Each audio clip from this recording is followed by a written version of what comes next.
Hello there, YouTubers. Today I've got an old board here. It's a Microstate 630. It's a single zone alarm board, and I'm looking for the installation instructions. I don't have a set. I can't find any on the internet. The company is no longer in business that made this unit. And I've searched high and low. I cannot find anyone with a set of installation instructions on this board. And the reason I need them is I don't remember what pin 9 is for. And I did do a little modification to it. I added this female PCB terminal strip here.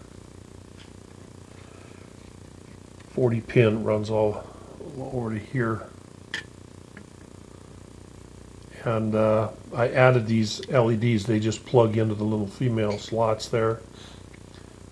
And the blue one is for the output of this pin number 1 here, which is your output when it goes into alarm to drive a siren or a bell or a strobe light, whatever device you're using.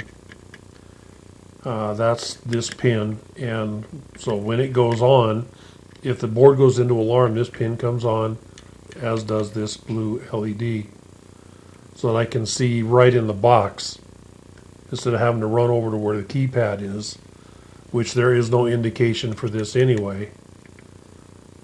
So if for some reason, say, the bell wasn't working but it was in alarm, this LED would be on and I could tell. This red LED is tied across 2 and 3. This is negative, or I'm sorry, this is positive 12 volts in and negative 12 volts in, and this red LED is tied across these 2 pins. So when there's power to the board, this LED should be on whenever there's power, which should be all the time. So if for some reason I look and this LED is off, I know there's no power to the board. I may want to check the fuse on the power supply or something. But this LED, this indication is also at my keypad. So at my keypad I can see whether there's power to the board or not, because it has a red LED that's on when power's on.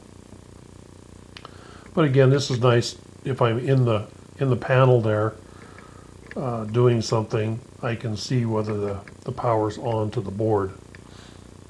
My power supply has an LED on it, but if the fuse blows on that power supply, the LED stays on the board, and it kind of fools you into thinking that everything's working fine. But it's not. That LED on the power supply board is only telling me that AC is coming to the board, not if there's DC going out. So this tells me there's DC going out of that power supply and into this board. Okay, pin 3, which is negative, and pin 4, this is where your input from the digital keypad. So my remote keypad comes into here and arms and disarms.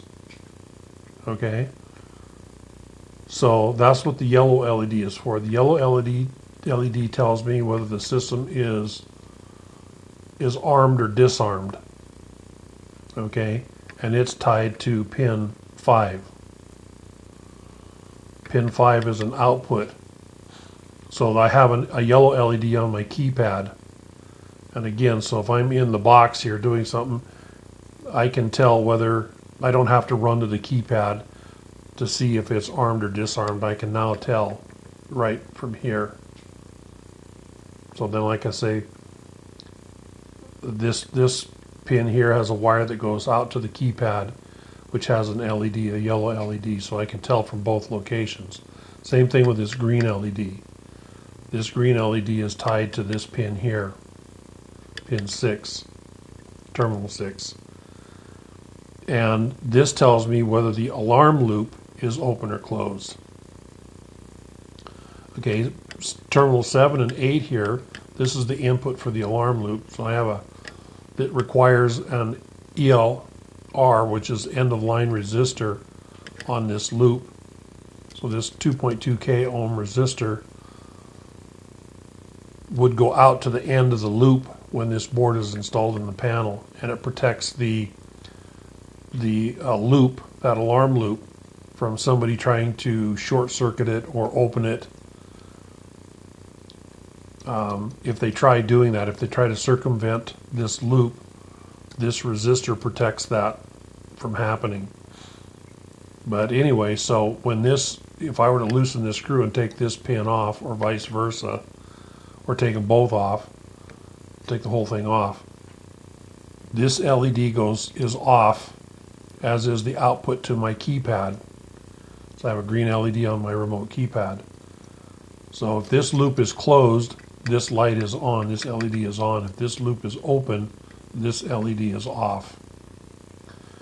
Okay, so now pin 9, terminal 9 here, I have this white LED tied into this, which is an output, but I don't know what it does. I'm not sure. The only time it seems to come on is when I turn the power on. When I connect power to 2 and 3,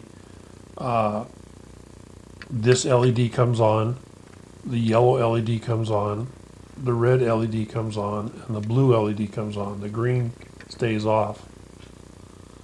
Okay, until I give it an input from my digital keypad across these two pins, then the blue goes off and the white goes off, and then another input I can arm or disarm,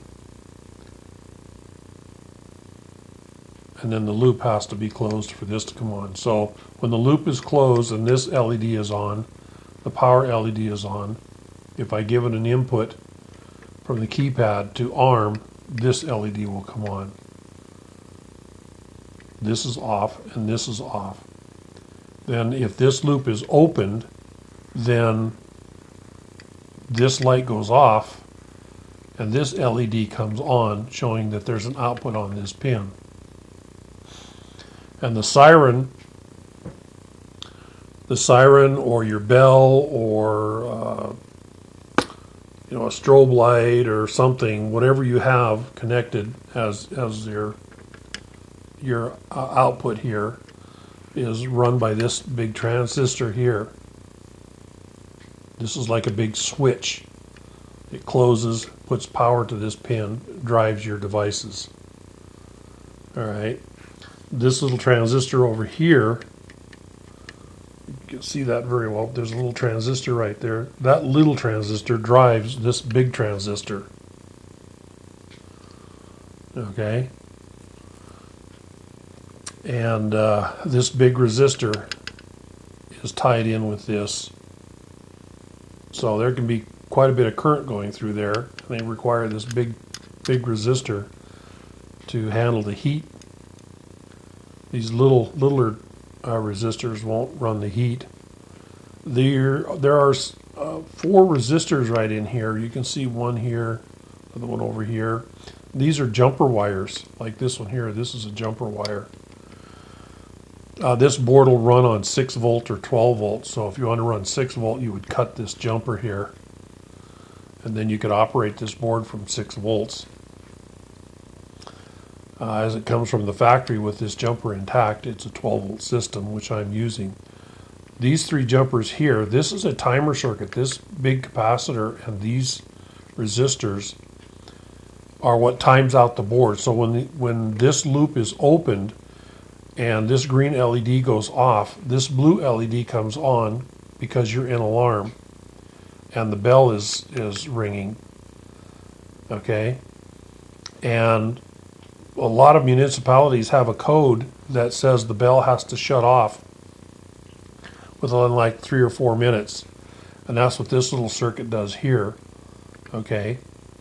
When this big capacitor discharges out, takes about 4 minutes, and it